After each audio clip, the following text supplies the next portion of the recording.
Students, welcome to our channel maths word. आज हम करेंगे एक्सरसाइज 13.1 चैप्टर स्टैटिस्टिक्स का question number 4। The statement given is 30 womens were examined in a hospital by a doctor and the number of heart beats per minute were recorded and the summarised as a follow. Find the mean heart beat per minute for these womens choosing a suitable method. ठीक है, अब हमारे पास क्या given है, हमारे पास number of heart beat given है पेशेंट की, जिसकी 65 ग्रुप डाटा की फॉर्म में, वैसे ही क्लास इंटरवल्स गिवन है, फ्रीक्वेंसी गिवन है, नंबर ऑफ वुमेन्स की। अब हमने क्या निकालना है, हमने मीन निकालना है। तो हम अज्यूम मीन मेथड से इस क्वेश्चन को करेंगे। ठीक है, सबसे पहले बच्चे हमने निकालने हैं क्लास मार्क्स, जिसको आप मिड वैल्यू भी बोलते हो, क्लास मार्क्स। ठीक है, ये क्लास मार्क्स हमारे क्या होंगे, XI। सो हमने XI की वैल्यू निकालनी है, मिड वैल्यू। क्या फॉर्मूला होता है, lower limit plus upper limit upon 2, 65 plus 68 upon 2। ये हमने ऐड करा तो कितने हो गए, 65 और 68, हमारे पास 65 plus 68 that is 133। So 133 divided by 2 that is 66.5। तो हमारे पास क्या आ गया है, 66.5।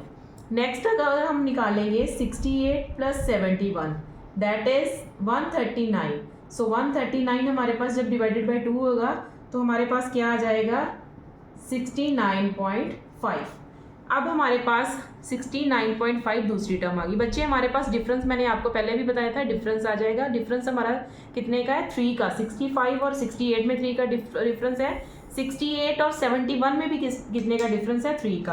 तो इनमें भी देखिए 66, उसके बाद 69, 3 का डिफरेंस आ रहा है। 69 में हम 3 प्लस करेंगे 72, साथ में पॉइंट लगा देंगे। 72 में 3 ऐड करेंगे दैट इज 75। ठीक है, 75.5। फिर हम 75 में 3 ऐड करेंगे दैट इज 78.5। 78 में 3 ऐड किया 81, 81.5। फिर 3 ऐड करेंगे तो 84.5।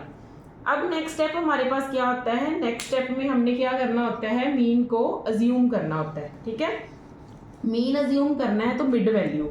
सो हमारी इसमें मिड वैल्यू जो है वो है 75.5। तो इसको हम A लेट कर लेंगे। अब हमने क्या निकालनी है, अब हमने निकालनी है डेविएशन। सो डेविएशन में हम क्या करते हैं, XI minus A। So XI minus A करना है।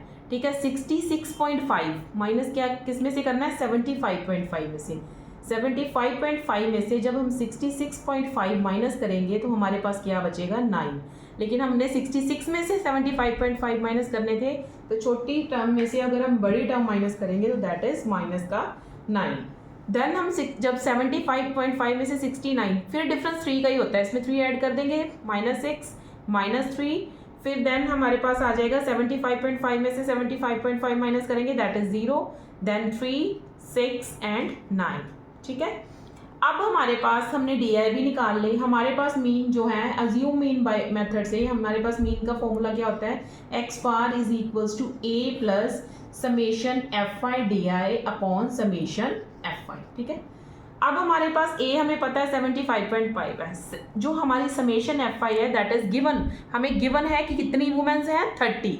सो समेशन FI हमें गिवन है 30। अब हमारा सिर्फ निकालने वाला क्या रह गया, समेशन FI DI। तो हम निकालेंगे पहले FI DI, फिर उसका समेशन सम करेंगे। ठीक है, अब समेशन FI DI में हमने क्या करना है, FI को DI से क्या करना है, multiply. 2 multiply by -9 that is -18, 4 multiply by -6 that is -24, then 3 multiply by -3 that is -9, 8 multiply by 0 that is 0, 7 multiply by 3 that is 21, 4 multiply by 6 that is 24, 2 multiply by 9 that is 18।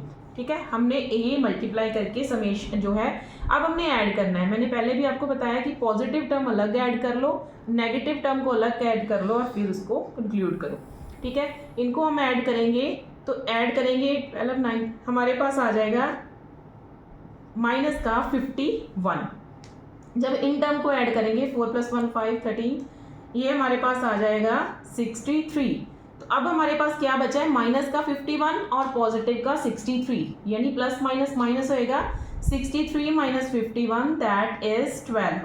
तो हमारे पास अब 63 positive term थी, जो बड़ी term थी वो हमारी positive term थी, इसलिए हमारा जो है वो समेशन FI DI क्या आ गया है, पॉजिटिव का 12, ठीक है। अब हमारे पास summation F I d a की वैल्यू है, हमारे पास समेशन एफ आई की वैल्यू है, हमारे पास ए की वैल्यू है, तो हम फॉर्मूले में वैल्यूज क्या करेंगे, सब्स्टिट्यूट करेंगे। बच्चे ए की value that is 75.5, then summation F I D I is 12, summation F I is 30, ठीक है। अब हमने क्या करना है, 12 को 30 से क्या करना है, डिवाइड, ठीक है। तो ये हमारे पास आ गया, जब हमने डिवाइड किया 12 को 0.4, 75.5 प्लस 0.4, 75.5 में हम 0.4 ऐड कर देंगे तो हमारे पास क्या आ जाएगा, 75.9। तो हमारा मीन जो आ गया, जो हमें उसने पूछा था कि हमने निकालना था heart beat of these womens per minute के हिसाब से, तो वो हमारा मीन आ गया 75.9। हाँ जी बच्चे, वेरी इजी मेथड था, हमने जैसे लास्ट क्वेश्चंस किए ज़ूम इन मेथड वैसे ही था। अब उन्होंने सुटेबल मेथड बोला था, तो अब जो है वो सीबीएसई बोर्ड की तरफ से आपका स्टेप डेविएशन मेथड जो है कट हो चुका है, इसलिए इस क्वेश्चन पे अब सुटेबल मेथड हमारा अज्यूम इन मेथड ही है, ठीक है। अगर वीडियो अच्छी लगी हो तो इसको लाइक करें, चैनल को सब्सक्राइब करें और अपने फ्रेंड्स के साथ शेयर करें। Thank you.